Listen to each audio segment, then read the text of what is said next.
በስመ አብ ወወልድ ወመንፈስ ቅዱስ አሐዱ አምላክ አሜን። በክርስቶስ ክርስቲያን በወልደ እግዚአብሔር ወለዳን መንፈስ ቅዱስ መንፈሳውያን ተሰመኹም ናይ እግዚአብሔር ቤተሰብ ንቅዱሳን ደቂ ዓዶም ስድራ ቤት አምላክ ዝኾንኩም ኣብ ኩሉ ቦታ ዝተፈላለዩ ቦታ ዘለኹም ኣብዚ ዘለኹምዎ ስፍራ እግዚአብሔር አምላክ ብጸጋ በረድኤት ክደግፈኩም ነዚ እንመሃሮ ናይ እግዚአብሔር ቃል ድማ ኣብ ልብና ኣሕዲሩ 30 60 ሚእትን ሰናይ ፍረ ኣብ ሂወትና ክንፈሪ እግዚአብሔር ክባርከና እግዚአብሔር ቅዱሰና ፍቃዱ ይኹነልና። ኣምላኽና ከም ቅዱስ ፍቃዱ ነዚ ናይ ሎሚ ዕለት ትምህርቲ ምናልባት ትማሊ ሰንበት ጀሚሩ እዚ ሰሙን እዚ መጻጉዕ ተባሂሉ ይጽዋዕ።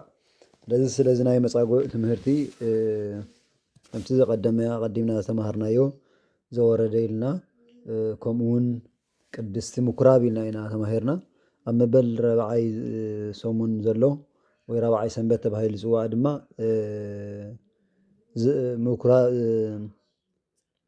መጻጉዕ እዩ ማለት እዩ። ስለዚ ስለ መጻጉዕ ንእሽተይ ክንመሃር ኢና ክንፈቅድ ኣምላኽ። ስለዚ በዚ ነገር እዚ ገይሩ እግዚአብሔር ኣምላክ ክምህረና ቅዱስ ፍቃዱ ይኹን። ከም ዝሓለፈ ከም ተማሃርናዮ ዘወረደ ክንብል ከለና እቲ መሰረት ናይ ኩሉ ናይዞም ኣብ 4 ጾም ጽውዖም ኣስማት ብምልኦም መሰረቶም እዩ ዘወረደ። ምክንያቱ ክርስቶስ ምስ ወረደ እዩ ናብ መጻጉዕ ኸይዱ። እቲ ዝወረደ ኢየሱስ እቲ ስጋ ዝለበሰ እቲ ካብ ቅድስተ ቅዱሳን ካብ ድንግል ማርያም ካብ ኣደና ወላዲተ ኣምላኽ ፍጹም ሰብ ፍጹም ኣምላኽ ኮይኑ ዝተወለደ ስጋ ዝለበሰ ኢየሱስ ክርስቶስ ናብ ቤተ ሳይዳ ምኻዱ ኢና ንርኢ። ካብቲ ብዙሕ ግዜ ዝሰርሖ ዝነበረ ዓብይ ዝኾነ ስራሕ ኣገልግሎት ሰባት ምድሓን ቅድሚቲ መደምደምታ ናይ ድሕነት ወይ ድማ መፈፀምታ ናይ ድሕነት ኣብ ስቕለት ወይ ድማ ኣብ ቀራንዮ ኣብ ኣደባባይ ቅድሚ ምስቃሉ ካብ ዝገብሮም ዝነበረ ዓብይ ዝኾነ ድሕነተ ስጋን ድሕነተ ነፍስን እንዳፈፀመ እዩ ዝኸይድ ነይሩ። ንስጋኦም ዝሓመሙ ብኣጋንንቲ ዝተታሓዙ ዝመቱ ዝመንጽዑ ብዙሕ ዝኾነ ሽግራት ዘለዎም ዝተጨነቁ እንዳጻናንዕን ምሕረቱ እናሃበን እዩ ነቲ 33 ዓመታት ብፍላይ ከዓ ነቲ ናይ ወንጌል ስብከት ዝምህረሉ ነበረ ናይ 3 ዓመት እዩ ነይሩ። እቲ ብሰፊሕ ማለት እዩ ድሕሪ ጥምቀቱ እዩ እቲ ጎይታናን ኣምላኽና መድሓኒና ኢየሱስ ክርስቶስ ወንጌል ምሂሩ። ድሕሪ 30 ዓመት ድማ ኩላትና ክንፈልጦ መበል 30 ዓመቱ ከም ተሰቐለ ወይ ድማ ከም ዝሞተ ከም ተንስአ ከም ዝዓረገ ንፈልጥ ቤተክርስቲያን ትምህረና ንሱ እዩ። ስለዚ እግዚአብሔር ኣምላኽና እምበኣር ኣብዚ ሰዓት እዚ ምዕራፍ 5 ዮሃንስ ወንጌል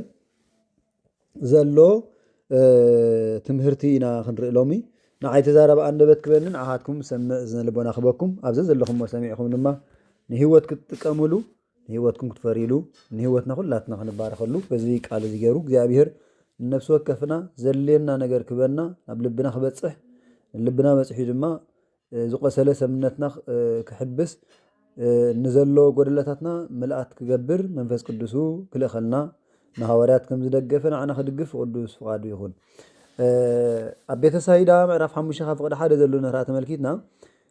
ድሕሪ እዚ ድማ በዓል ኣይሁድ ኮነ ኢየሱስ ናብ ኢየሩሳሌም ደየበ። ኣብ ኢየሩሳሌም ኣብ ጥቓ ደገ ኣባጊዕ ከዓ ብዕብራይስጢ ቤተ ሳይዳ ዝበሃል 5 ገበላ ዘለዎ ቃላይ ነበረ። ኣብኡ ናይ ማይ ምንዋፅ ዝጽበዩ ብዙሓት ሕሙማት ዕውራትን ሓንካሳትን ልሙሳትን ይድቁሱ ነበሩ። ንሓንሳብ መልኣክ እግዚአብሔር ናብቲ ቃላይ ወሪዱ ነቲ ማይ የናውፆ ነበረ። እቲ ቅድም ወሪዱ ኣብቲ ዝተናወፀ ማይ ዝኣተወ ከዓ ካብ ዘለዎ ኩሉ ሕማሙ ይሓዊ ነበረ። 38 ዓመት ዝሓመመ ሓደ ሰብኣይ ከዓ ኣብኡ ነበረ። ኢየሱስ ድማ ንዑ ደቂሱ ምስ ረኣዮ ነዊሕ እዋን ምሕማሙ ፈሊጡ ክትሓውዶ ትደሊ ኢኻ በሎ። እቲ ሕሙም ከዓ ጎይታይ እቲ ማይ ምስ ተናወፀ ናብቲ ቃላይ ዘውርደኒ ሰብ የብለይን፣ ኣነ ክሳብ ዝመጽእ ድማ ካልእ ቀዲሙኒ ይወርድ ኢሉ መለሰሉ። ኢየሱስ ከዓ ተስሙ ዓራትካ ኣልዒልካ ኪድ በሎ። እቲ ሰብኣይ ብኡ ሓወየ ዓራቱ ኣልዒሉ ከደ። እታ መዓልቲ እቲኣ ሰንበት ነበረት። ስለዚ ኣይሁድ ነቲ ዝሓወየ ሰብኣይ ሎሚ ሰንበት ስለ ዝኾነ ዓራትካ ክትፀውር ኣይፍቀደልካን እዩ በልዎ። ንሱ ግና ነቲ ዝሓወየኒ እዩ ዓራትካ ኣልዒልካ ኸይድ ዝበለኒ ኢሉ መለሰሎም። ንሳቶም ከዓ እቲ ዓራትካ ኣልዒልካ ኸይድ ዝበለካ ሰብኣይ መን እዩ ኢሎም ሓተትዎ እንዳበለ እቲ ቃል ይቕፅል መሊስና ክንሪኦ ኢና። حراي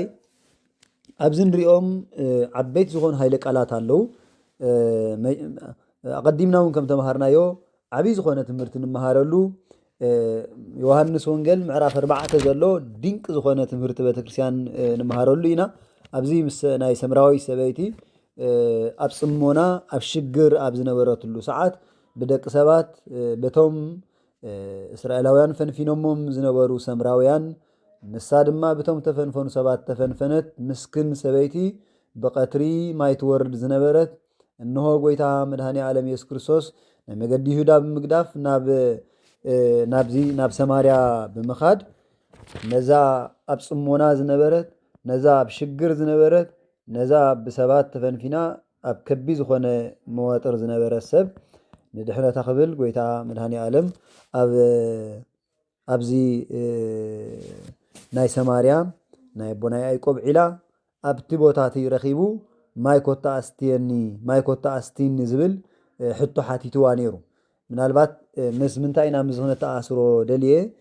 حد عبي زخونة دينك زخونة سرح نابتا بصمونا زنبرا السب نتا سبات نخير إيوا مغنياتو ناتا تاريخ كله زرزيرا نجيراتو يا تنسي حابك المقويتا مغنياتو حق زخونة نجر نجيراتو يا بحق نتا دما قويتا كل مسمارا مرا نتزنبرو ناي كلتيوم مللس نبره كالوان كان فقاد أملاك المهارينا جن اتي نيشي نجر كابو وسط زول اللي هو نجر انتنيرو سمراويت سبيتي اتا تجنقت اتا تسددت بتوم وجناتا تسديدات نبر زنبرت اتي نيمود اتا شواعي سبأي كون مساخي الله سبهلاون سبأي يبلغن تبهيلا متان سبات متان كيبلوا سبأي زلوا أنا خبها بقى أنا جنزب ندخفلكوا سبأي كتكونن لا حيزاتو زنبرة السب مخانو مصحف قدس مهرنا ليكاونت زردونا ስለዚህ ዛ ሰብዚያ ኣብ ጭንቀት ትነብር ነበረት ክርስቶስ መጽኡ ኣብ ቤተ ሳይዳ ወራታ ክርስቶስ መጽኡ ኣብ ሰማርያ ንዓ ህይወታ ክፍውስ ከም ዝኸኣለ ርኢና ኢና ምክንያቱ ካብቲ ዝነበረቶ ጭንቀት ካብቲ ዝነበረቶ መከራ ካብቲ ዝነበረቶ ማዕሙቕ ናይ ጽልመት ህይወት ኣውጽኡ ሰላሙ ሂብዋ እዩ ብርሃኑ ኣብርሂላ እዩ መገዱ ሒዛ ድማ ነቲ ንሳ ዝረኸበቶ ብርሃን ነቶም ኣብ ሰማርያ ዝነበሩ ህዝቢ ነቶም ጸልማት ዝነበሩ ሰባት እውን ብርሃን ሰቢኻትሎም እያ ሰባኺት ወንጌል ኮይና እያ በቲ እግዚኣብሔር ተዋህባ በቲ ናይ ክርስቶስ ኣምላኽና ዝተዋህባ ጸጋን ረድኤትን መሰረት እምበኣር ኣብ ቤተ ሳይዳ ዝነበረ ሕሙም ن38 ዓመታት ዝደቀሰ ሎሚ ቤተክርስቲያንና ንምንታይ ከም ዓብይ ዝኾነ ኣርእስቲ ጌራ ኣብ 4 ጾም ኣብዚ ዓብይ ዝኾነ ጾም ናይ ጎይታ ክተቐምጦ ኺኢላ እንተይልና ሓደ ዓብይ ዝኾነ ኣስተምህሮ ወይ ሓደ ዓብይ ዝኾነ ድንቅ ስራሕ ንክርስቲያን ንህዝበ ክርስቲያን ክርስቶስ በዚ ገይሩ ክምህረና ስለዝደለየ ነዚ ድማ ናይ ክርስቶስ ብርሃን ዝለበሰ ቅዱስ ሊቅ ያሬድ ኣቦና ነዚ ስያሜ እዚ ከቐምጦ ኺኢሉ እዩ ኣቦና ቅዱስ ያሬድ ነዚ ነገር እዚ ምስ ብዙሕ ነገር ተኣሲሩ ይምጽእዎ ዘሎ ብሕጽር ዝበለ ብዙሓት ካብቲ ናይ መጻጉዕ ወፂና እውን ብዙሓት ሰባት ናይቶም ብዙሕ ግዜ ዕውራትን ሓንካሳትን ኣጋንት ዝነበሮምን ዝተፈወስሉ ዝፍወስሉ ዝነበሩ ዓብይ ዝኾነ ድንቂ ዝኾነ ስራሕ ናይ እግዚኣብሔርና ናይ እግዚኣብሔር ኣምላኽና ዘስተምህር ትምህርቲ እዩ በዚ ዕለት እዚ ንምሃሮ ማለት እዩ ፍልይ ብዝበለ ግን ክብድ ብዝበለ ካብቲ ብዙሓት ዝፍወሱ ነበሩ ብክብድ ዝበለ 38 ዓመት ደቂሱ ዝነበረ ሰብ ኣበይ ነይሩ ቤተ ሳይዳ ቀዲመይ ክንሪኦ ዝደለኹ ነገር እንታይ እዩ ቤተ ሳይዳ ናይ መድሃኒት ስፍራ እዩ ነይሩ ቤተ ሳይዳ ናይ መድሃኒት ስፍራ እዩ ቤተ ሳይዳ ምሕረት ዝረከበሉ ስፍራ እዩ ነይሩ ቤተ ሳይዳ ነቶም ብሕማም ሳቀዩ ዝነበሩ ምሕረት ዝረኽብሉ ንጽንናዕ ዝረኽብሉ ፈውሰ ስጋን ፈውሰ ነፍስን ዝረኽብሉ ቦታ እዩ ነይሩ ቤተ ሳይዳ ቤተ ክርስቲያን እዩ ቤተ ሳይዳ ናይ ምሕረት ቦታ ቤተ ክርስቲያን እዩ ቤተ ሳይዳ ክርስቶስ ዝርከበሉ ምሕረት ዝህበሉ ቅዱስ ስፍራ ናይ ክርስቶስ ቤት ዝኾነ ዓይንት እግዚአብሔር ኩሉ ግዜ ዘውትር ዝጥምታሉ እዛን እግዚአብሔር ኩሉ ግዜ ዘውትር ጽን ዝብላሉ ቅዱስ ስፍራ እዩ ስለዚህ ኣብ ቤተ ሳይዳ ብዙሓት ሰባት ሓሙሽተ ኣብ ኢየሩሳሌም ምስከድኩም ስጋብ ሕጂ ንመዘከርታ ኣሎ እቲ ቦታሱ ሓሙሽተ ዒላታት ይነሩ ገበላታት ነይሩ እዚ ገበላታት እዚ ታሪክ ዘለዎ እዩ ነዊሕ ዝገበረ ታሪክ ዘለዎ እዩ ናብ ታሪክ ነዊሕ ናቱ ከኣቶና ግን ኣብቲ ሕፅር ዝበለ ናይ ሓድሽ ኪዳን ዘሎ ነህራ ተመልኪትና ርኢና ኣብዚ 5 ዒላታት እዚ መንጽሂ ወይ ድማ ካብ ሓጢኣቶም ድሕነት ዝረኽብሉ ካብ ሕማሞም ምሕረት ዝረኽብሉ ብሎሚ ዕለት ንሕና ማይ ጨሎት ኢልና ናይ ምሕረት ስፍራ እንዳበልና ኣብ ዓድና ወይ ኣብ ሃገርና ምድርና ብዙሓት ዝኾኑ ገዳማውያን ብዝመሰረትዎም ማይ ጨሎታት ኣለና ናይ ምሕረት ስፍራ ኣለና ብዙሕ ዝኾነ ከቢ ዝኾነ ሕማማት ካንሰር ክኾን ይኽእል ፃዕዳ ሕማም ክኾን ይኽእል ካልእ ዓበይቲ ሕማማት ዝበሃሉ እውን ዝመሓረሉ ቅዱስ ስፍራታት ኣለና እዩ ግን ሰብ ክመሓር ኮይኑ እምነት ክህሉ ስለ ዘለዎ እዩ ምንታይ እሞ ብዙሓት እንዲኦም ዝሓሙ ዘለዉ ዘይተመሃሩ ከይንብል ሰብ ክመሓር ኮይኑ ሙሉእ እምነት ክህልዎ ኣለዎ ቀዳማይ ሙሉእ እምነት ተዘይብልኻ ክትመሓር ኣይትኽእልኒ ኢኻ ምክንያቱ ሰብ ክመሓር ኮይኑ ሙሉእ እምነት ገይሩ እምነቱ ብልቡን እግዚኣብሔር ኣሚኑ ውሽጡ ፈትሹ ምስ እግዚኣብሔር ካብ እግዚኣብሔር ምሕረት ከም ዝረክብ ኣሚኑ ካብቲ ማይ ጨሎት ንሱ እውን ተሓፂቡ ምሕረት ከም ዝረክብ ኣሚኑ ዝኸይድ ምሕረት ክረክብ ይኽእል እዩ እንተዘይ ኣሚንካ ግን ካልእ ትርጉም ኣለዎ ስለዚ እምበኣር ኣብ ቤተ ሳይዳ ምሕረት ዝፅበዩ ኣብዚ ገበላ እዚ ኣብዚ 5 ቃላያት እዚ ኣዝዮም ብዙሓት ሕሙማት ለምፃማት ኣጋንንቲ ዘለዎም ዕውራትን ሓንካሳትን ብምልኦም ኣብኡ ይድቁሱ ነይሮም እዮም ኣብዚ እምበኣር ዝፅበዮም ዝነበረ ሓንቲ ግዜ ኣብ ዓመት መልኣኽ እግዚኣብሔር መፅኡ ነቲ ቃላይ የናውፆ እቲ ቃላይ ምስ ናወፀ ድማ ብዙሓት ሰባት ካብቶም ሕሙማት ናብቲ ቃላይ ይኣትውሞ ምሕረት ይረኽቡ ካብቲ ምሕረት ዝረኽቡ ድማ ቀዲሙ ዝኣተው ምሕረት ዝረክብ ነይሩ እምበኣር እዚ ምስጢር ሰፊሕ ዝኾነ ምስጢር ኣለዎ ከምቲ መልኣኽ እግዚኣብሔር ኣብ ዓመት ሓደ ግዜ ዘናውፆ እሞ ምሕረት ንምርካብ ተፅበዩ ዝነበሩ ሎሚ ከምኡ ይኮነንቲ ምሕረት ሎሚ ኩሉ ግዜ ክፉት እዩ ርሑብ እዩ እቲ ምሕረት ዝህብ ቅዱስ ቤተክርስትያን ቤተ ሳይዳ ናይ ትሽዑ ብዙሓት ለምፃማት ምሕረት ንምርካብ ዝፅበይዎ ዝነበሩ ሎሚ ከምኡ ይኮነን ሎሚ ቤተክርስትያን ኩሉ ግዜ ክፍት እያ ክርስቶስ ኣብ መስቀል ውዒሉ ብደሙ ዘጥረያ ቅዱስ ቤተክርስትያን ብደሙ ዝተኸላ ስለ ዝኾነት ሎሚ ኩሉ ግዜ ማዕፅኣ ርሑብ እዩ ኩሉ ግዜ ማኣዳ ኣሳናዲኣ ከምቲ ጥበበኛ ሰሎሞን ገሊፅዎ ዘሎ ማኣዳ ኣሳናዲኣ ኩሉ ግዜ እሽነት ግደፉ ናብ ልቦና ተመለሱ እንዳበለት ኩሉ ግዜ ፅውዕ ምሕረት ትህብ ቅዱስ ቤተክርስትያን ንዝሓመምና እትፍውስ ንዝሓጥእና እተንፅህ ንዝሓዘና ምፅንናዕ እትህብ ተስፋ ዝሰኣና ድማ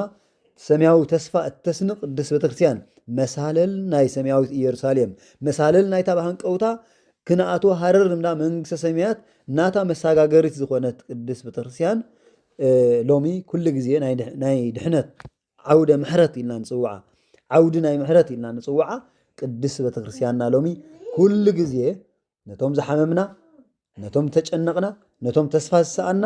ነቶም ተስፋ ቆሪፅና ኣብ ኮለል ንነብር ዘለና ሰባት ካብቲ ዘለናዮ ናይ ኮለል ስፍራ ወፂና ናብታ ቅዱስ ስፍራ ክንመፅእ እሞ እታ ቅዱስ ስፍራ ድማ ፈውሲ ረኺብና ተፈዊስና ንሂወትና ነቲ ዘለና ናይ ሓጢኣት ናይ ተፈላለዩ ዝኾነ ጭንቀትን ኩሉ ካባና ኣርሒቕና ዓራትና ተሰኪምና ክንምለስ ናብ ቤትና ዓራትና ማለት ነቲ ኣባና ዘሎ ሰኸም ብምሉእ ጉሒፍና እቲ ዓራት ተሰኪምካ ምኻድ ማለት ነቲ ዘይነበረ ጉልበት ሒዝካ ምኻድ ማለት እዩ ነቲ ዘይነበረ ን38 ዓመት ደቂሱ ዝነበረ ሰብ እንታይ ረኺቡ ኢልና ምሕረት ረኺቡ ኢና ንብል ምክንያቱ ክርስቶስ ሓደ ቃል ሓቲትዎ ክትሓውዶ ትደሊ ኢኻ እዚ ቃል እዚ ዓብይ ዝኾነ ቃል እዩ ክርስቶስ ኣምላኽና ነዚ 38 ዓመት ዝደቀሰ ሰብ ክትሓውዶ ትደሊ ኢኻ ኢሉ ክሓቶ ከሎ ስለምንታይ እዩ ክትሓውዶ ትደሊ ክሓው ከም ዝደሊ ጠፊእዎ ዶ ይኸውን ወይስ እንታይ ይኸውን ስለምንታይ ሓቲትዎ ከምኡ ኢሉ ሓታታይ ኩሉ ዝኽእል ፈጣሪ ካብ ሰማይ ናብ ምድሪ ዝመፀ ንደቂ ሰባት ብምሕረት ዝጓሲ ዝረድእ ገና ከምቲ ቅዱስ ጴጥሮስ ዝበሎ ልብን ኮላሊትን ውሽጢ ዘሎም ኩሉ መርሚሩ ዝፈልጥ ኣዋቂ ዝኾነ ፈላጢ ዝኾነ እግዚኣብሔር ንኩሉ ዝፈልጥ ዝምርምርን እግዚኣብሔር መርማሪ ልብን ኮላሊትን ኩሉ ዝምርምር ነቲ 38 ዓመት ሰኣን ሰብ ናብቲ ቃላይ ዘውርዶ ስኢኑ ን38 ዓመት ኣብ ዓራት ቁርኛ ተታሒዙ ዝሳቐ ዝነበረ ሰብ ክትሓውዶ ትደሊ ኢኻ ምባሉ ሓደ ዓብይ ዝኾነ ትምህርቲ ናባይ እናበኹም ሎሚ ከሕልፎ ስለ ዝደለ እግዚኣብሔር ወገናተይ هو እግዚአብሔር ናባይን ናባኻትኩም ከሕልፎ ዝደለየ ነገር ተነይሩ እዚ ሕቶ እዚ መጻጉዕ ብሰዓቱ ሓሊፉ የሉ ሎሚ መጻጉዕ የለን ሎሚ መጻጉዕ ሎሚ የለን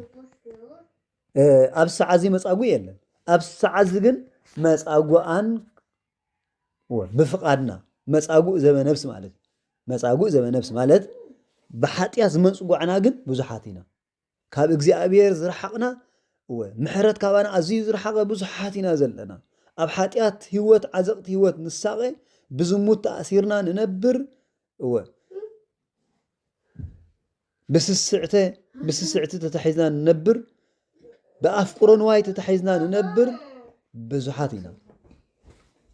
ስለዚ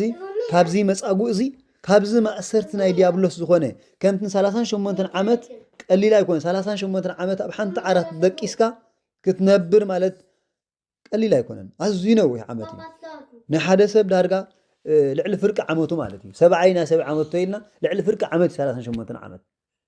38 ዓመታት ሙሉእ ኣብ ዓራት ደቂስካ ብሕማም እንዳሰቐኻ ተስፋ ገይሩ ምጽባይ እውን ዝድነቕ ነገር እዩ ዝድነቕ እዩ 38 ዓመት ተስፋ ከይቆረፀ ኮፍ ኢሉ ኣብኡ ንምሕረት ኣብቲ ናይ ቤተ ሳይዳ ናይ ምሕረት ስፍራ ምቕማጡ መልኣክ እግዚአብሔር መጺኡ ምሰናወጾ ሓደ መዓልቲ ይመሓር ይኸውን ኢሉ ምጽናሑ ሓደ ዓብይ ዝኾነ ድንቂ ነገር እዩ ዝነኣድ ነገር እዩ በዚ ክነኣድ ይግብኦ እዩ ዘይነኣደሉ ምክንያት እውን ኣሎ ናይ 38 ዓመት ውፅንሄ ድሓር መሊስና ክንሪኦ ንኸውን እምበኣር ሎሚ ኩላትና ሎሚ ተኣሰርና ሰባት ብማእሰርቲ ናይ ዲያብሎስ ተኣሰርና ብመቕረንቲ ዲያብሎስ ተተሓዝና ናይ ሕማም ናይ ስጋ ዘይኮነስ ናይ ነብሲ ሕማም ሓሚምና ዘለና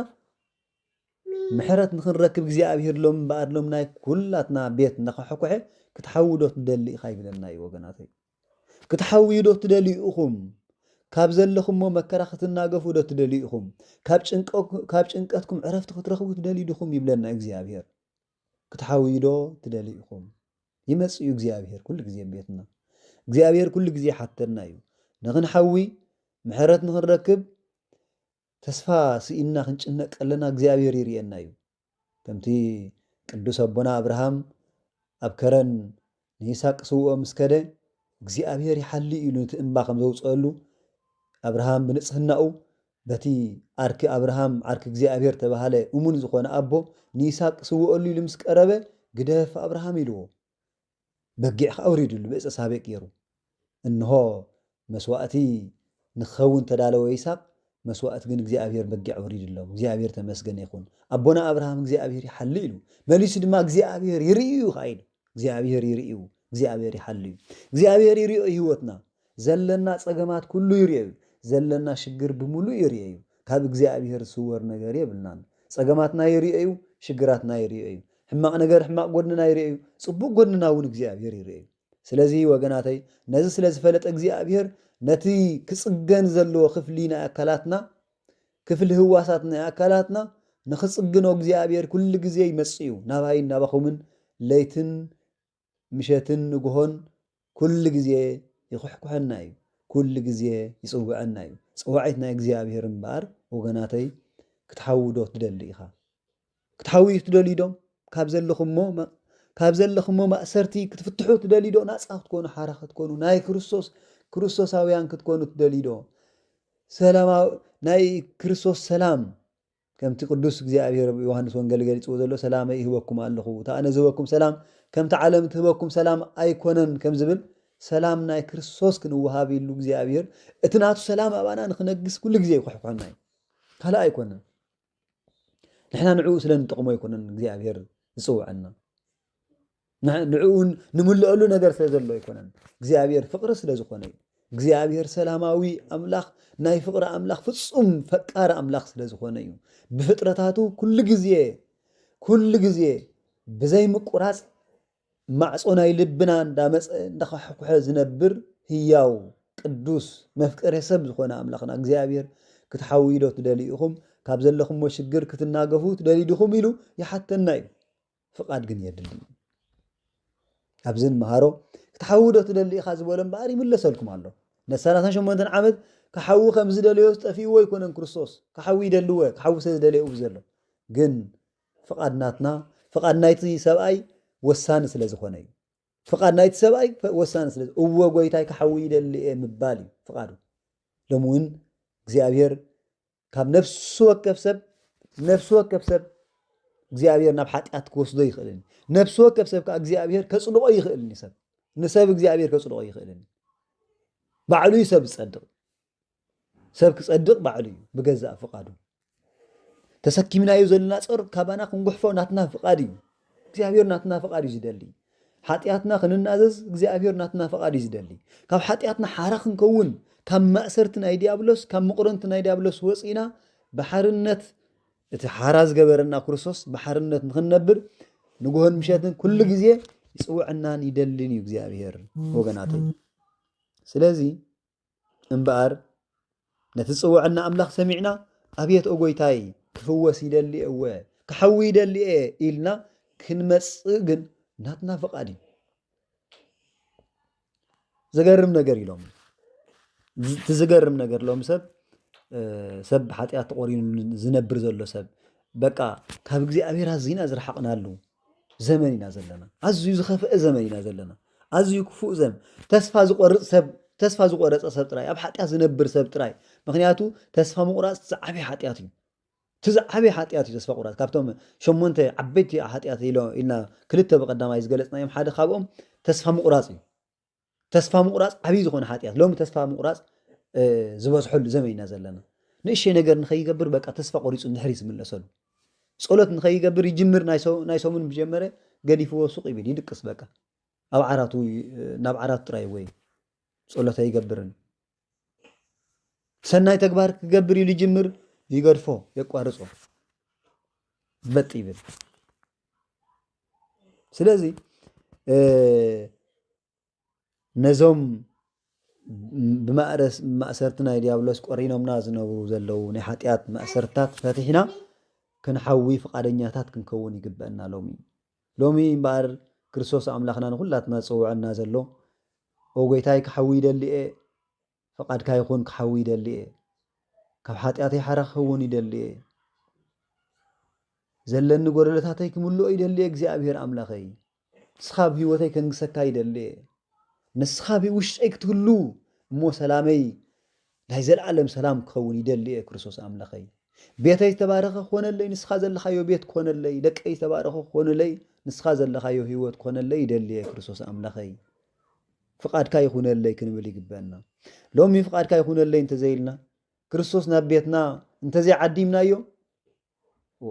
ክርስቶስ ኣብ ቤትና እንተዘይዓዲምናዮ ፍቃደኛታት እንተዘይኮይንና ክንሓዊ ኣባና ዘሎ ሕማም እንተዘይጉሒፍናዮ እነብሮ መናብሮ ትርጉም ዘለዎ ኣይኮነን ነብሮ ናብራ ትርጉም ዘለዎ ናብራ ኣይኮነን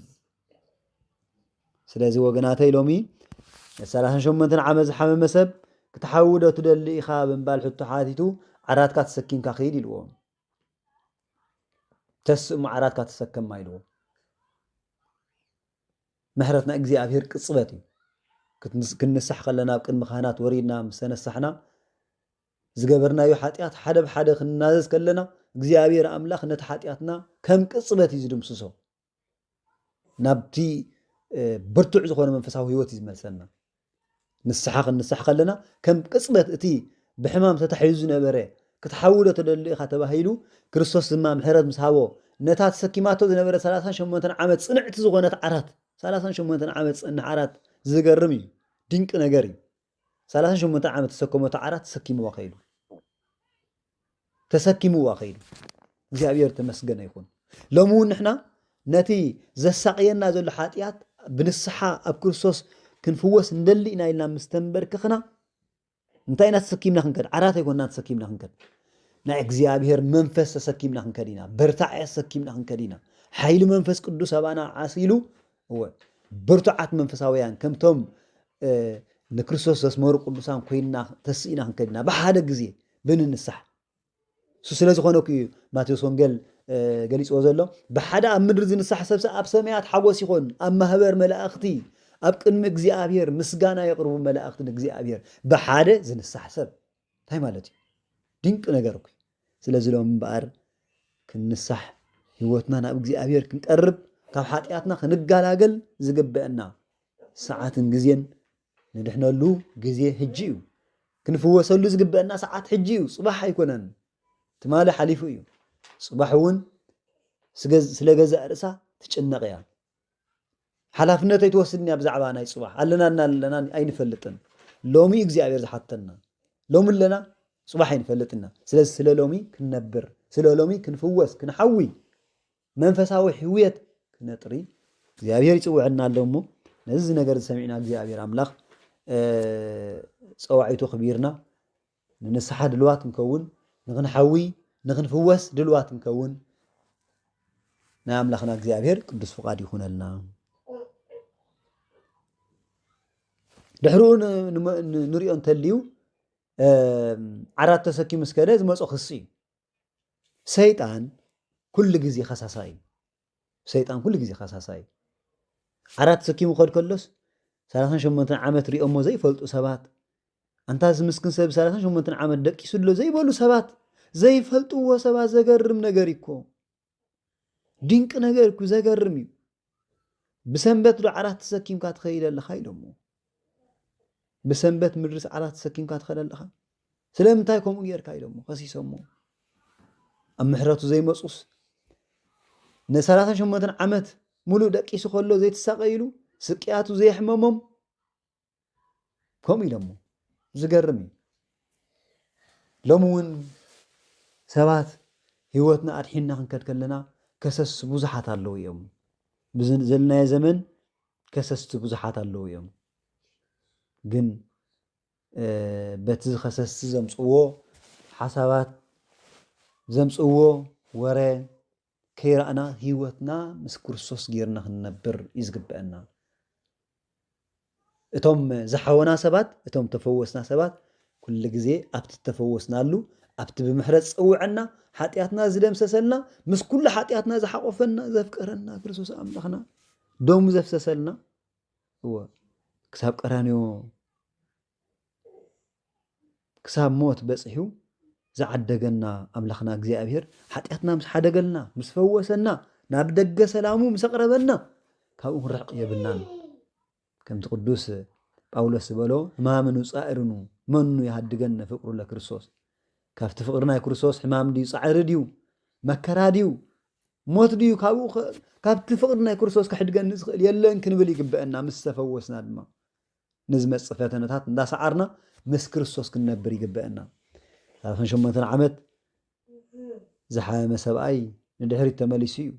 زي أبير كابزية لنا انتهي لهم أنا يكون كن عراتي تسكمي تزحوين عراتك تسكمي للنيلوس كسنا كريستوس غيرو سلازي خابزية لنا زي أبير سلازي وقناتي كاين وحلكم لومي بزي هايلك ألزي جارو جابير أملاخ مهيرنا لون خلاتنا بزن سلاسن شو متن عمس دك أساس بجارو حد عبيز خونه دينك خونه تمرت مهيرنا لون أبي وطنا نخنفوس دلوقت مكون يسوع عنا لمو نسحاد دلوقت مكون كحاتياتنا خن النازز بس أمن بس أولتن بمسواتن كنكح جابير يدقفنا كلاتكم عزز لكم موتاخونكم نزق ألزيك سمعوا أمو مسد رابطكم كونكم كتبارخلو نهوتكم نزق على سميعكم ندحنات كتقبروا سالسان سوسان مئة سنة فري أب هوتكم كتفريلو قدس فقاديو نا أملاخنا እግዚአብሔር قدس فقاديكم سنلكم سمعهمني أملاخنا እግዚአብሔር أب تقبروا صلوات مهللا صوني لسمعكم وسبح لእግዚአብሔር ወለላይት ድንግል ወለመስቀሉ ጉይት አኩቶ ይሰባህ ስሙ ለአምላክነ ወትረ በኩሉ ጊዜ ወበኩሉ ሰዓት